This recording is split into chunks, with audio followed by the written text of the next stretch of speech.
अस्सलाम वालेकुम दोस्तों, आज हम बात करेंगे एक दिलचस्प लिटरेरी टर्म की जिसे आयरनी कहा जाता है। आयरनी अक्सर कहानियों, ड्रामों और शायरी में छुपी होती है और कारी को चौंका देती है, मगर ये है क्या? आइए जानते हैं। आयरनी का मतलब है ऐसा तज़ाद या फ़र्क जो ज़ाहिर अल्फाज या हालात में दिखाई दे, लेकिन हकीकत में कुछ और हो। In simple words, irony is the difference between appearance and reality. यानी जो दिख रहा है वो हकीकत नहीं बल्कि कुछ और है। आयरनी की 3 अहम इकसाम हैं।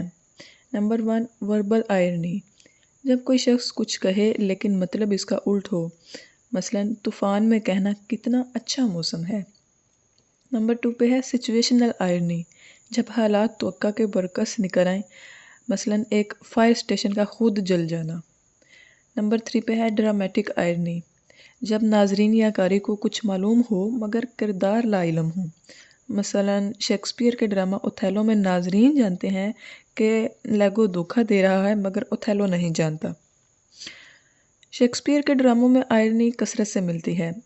रोमियो एंड जूलियट में जूलियट ज़िंदा होती है मगर रोमियो इसे मुर्दा समझकर खुदकुशी कर लेता है। ये सिचुएशनल आयरनी है।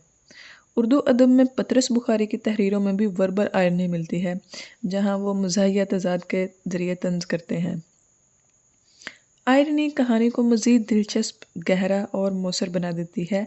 ये हमें सोचने पर मजबूर करती है कि हकीकत हमेशा आंखों के सामने नहीं होती,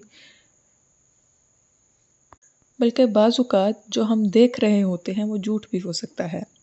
सो दोस्तों, ये तो थी आयरनी की शॉर्ट सी एक्सप्लेनेशन। आई होप कि आपको ये पसंद आई होगी। मज़ीद लिटरेरी टर्म सीखने के लिए चैनल को सब्सक्राइब ज़रूर करें। शुक्रिया।